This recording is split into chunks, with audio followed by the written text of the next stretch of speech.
This is Joseph A. Layden Jr. again, and this ebook is 259 international smart critter survival tricks and more. And here's the whole point behind this ebook, this particular book. Critters of all sorts, I don't care if they're dirt, from the dirt, plants, insects, small game, big game, in the water, out of the water.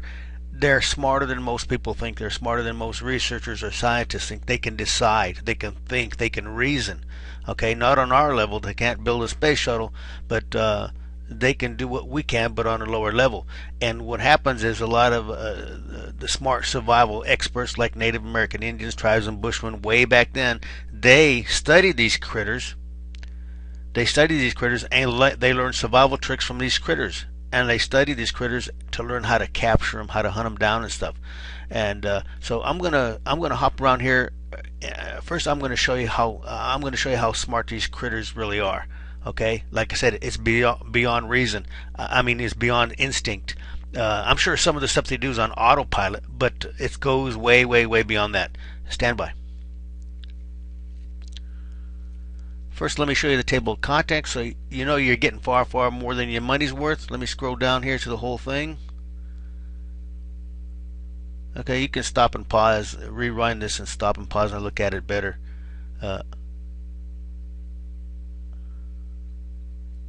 So there's the whole table of contents, and it's not in alphabetical order, but I divided it in parts 1, 2, 3, 4, 5, 6, 7, 8, 9. Okay. There you go. Okay, let me get to the first one. Stand by. I call this smart mama duck. This duck was pecking at this police officer's pants, his leg, and he kept pushing him off. And the duck kept coming back. And the police officer finally trying to figure out what this duck wanted. So he followed the duck, and it turns out her 8 ducklings were trapped in like a drain type thing. And so he called for backup help, and they got the 8 ducklings off, and off the mama went with the 8 ducklings falling behind. So with the mama duck going back and forth trying to get this cop's attention, that's a pretty smart duck. Okay. This is the gorilla Coco. I took these stats years ago. I don't know what her status is now. I hope she's Coco's still hanging in there, living. But she's got an IQ back then of approximately 70 to 95, and most humans have an IQ of about 100. Anyway, Coco can sign. She uses sign language to communicate. She can sign 1,000 words. 1,000 words. That's pretty good.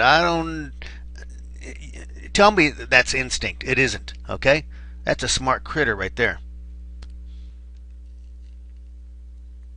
Now this is what I call pelican fish stunner, and you can learn from how they survive, how they get food, and this is one of them. They see a fish, they dive for it, and they dive bomb right on top of the fish, spreading their legs, and they make a hard splash in the water, and it causes a concussion which stuns the fish. Okay, and other people have done this.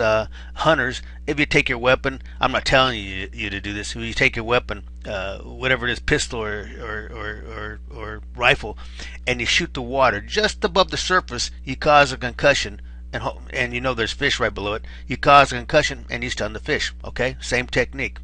Okay, there's other ways to stun a fish, but I just told you about pelican fish stunner, smart critter. Okay, and you can learn from these critters. Stand by.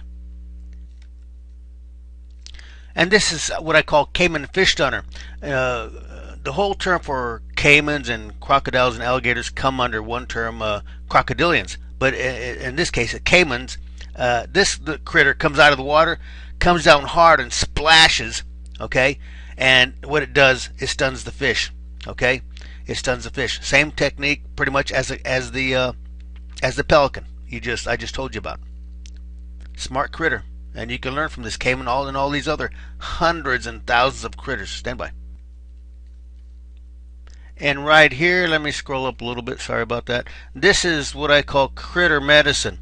Okay? And what critters do when they're sick, they go find stuff. They go find plants out there, like rotten fruit, and they eat it because it's got like an aesthetic values to it, just like apple cider, the good apple cider vinegar that I talk about when you go in a health food store, the golden look and stuff that's got the sediment at the bottom, and that's what they eat to heal themselves.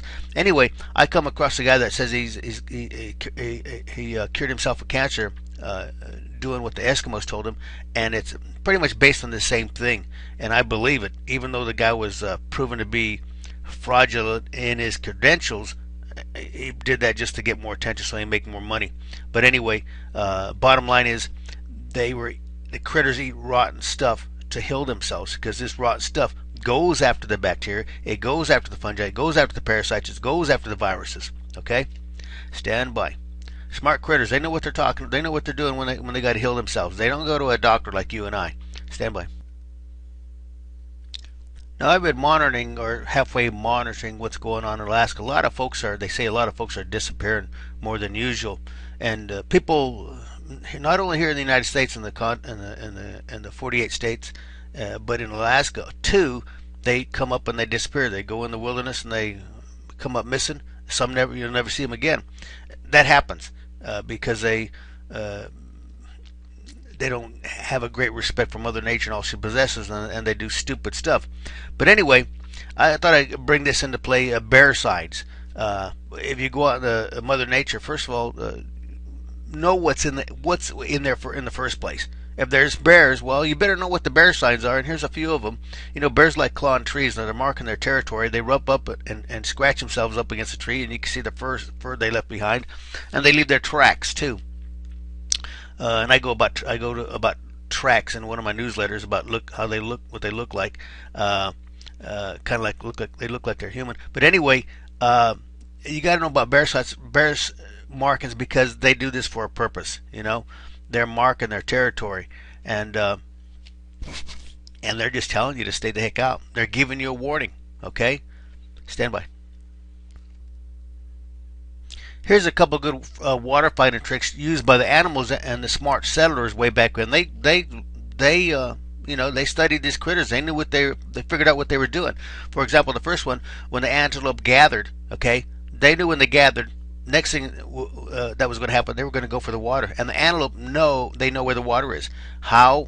It beats the heck out of me. Whether they can smell it, or I don't know. But they led the settlers to water. And the next one here is, let me read you this quote here. This is a direct quote from the book I researched from. We dropped the reins. These guys are using their horses to find water. We dropped the reins upon their necks, and as he directed, one or two of the old staggers pricked up their ears, stood still for a little while, yearned aside from the course we were pursuing, and walked us straight to a beautiful spring. Okay, so them critters know where the water is. And I talk about how burros or donkeys find water too, and elephants find water. Okay, let's go on to the next one. Now this is what I call anti-predator trick. Fawns, baby deers, to avoid being taken out by a predator, whatever the predator is. What they do, they know how to go motionless, because I'd say it 100 times. Movement, it always attracts the eyes. Even if you're untrained, movement attracts the eyes. Plus, the fawn, they don't give out a scent like a lot of animals when they're bigger, you know. And I heard when I first came in the Army, I've heard a lot of stories about these Vietnam vets. They do the ritual just like Native American Indians, how to descent themselves. So when they go on the patrol, because they knew somehow the Viet Cong, and they had an extra sense of smell that most people don't have, and they can smell the GIs, you know. So I've heard of stories of hunters. I don't know if they sell it in Walmart, Kmart, whatever, but they use something to descent themselves, because I guess deer can smell them. I don't know. Well, if you're smart, you stay upwind of the deer. I don't know. But anyway, that's a good anti-predator trick. It's very hard to go motionless. I'm telling you, try it. Next time you're taking a bath or something, try to go motionless. Try to keep the water from moving around, from rippling. It's very difficult. It's very hard. Okay, you might do it for a couple seconds, but try staying motionless for minutes at a time, several minutes at a time. It's very difficult. It's harder than you think. Okay, that's like I said, attraction. Like I said, movement always attracts eyes. Okay, let's go to the next one. Stand by. This is called critters survive killer desert temperatures. A lot of critters they're made over thousands, millions of years. I don't know. They're designed to survive very hot desert climates. Uh, Plus, they have other tricks. And let me tell you about the temperatures in a desert. Uh, in a hot desert, a desert is a desert as far as I'm concerned. Whether you're in the Mojave or you're in the Sahara or in the Gobi, it doesn't matter. Anyway, 6 feet above the ground, 6 feet high, temperatures can be about 125 degrees.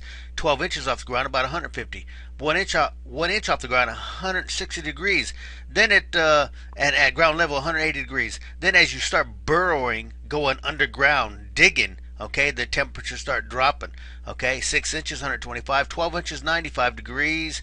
18 inches, 80 degrees. And when you get down to 3 feet, 36 inches, it's a cool 70 degrees. Okay. So if you ever read anything about critters, about escaping the heat or even the cold, they burrow, they go under. Okay, same thing in the snow. To get out of the elements, to get to a halfway decent, livable, survivable temperature, they burrow into the ground, into the snow, whatever. Okay, those are smart critters there. Let me get on to the next one. Stand by. I got to tell you about the coatimundi. The coatimundis are found, I believe, throughout Central South America. And these coatimundis, to me, they look like cats with very long snouts and very long tails. They're very, very smart. This is a true story. I was going to Fort Gulick, Panama. Fort Gulick, that's where they have the ASP, the ammunition supply point.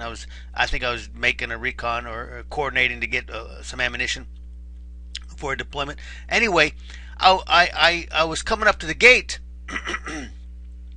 And what I witnessed was these coatimundis. I got it written down here for you. What these coatimundis did, a group of them, they treated this as a linear danger area, just like we do when we do patrolling.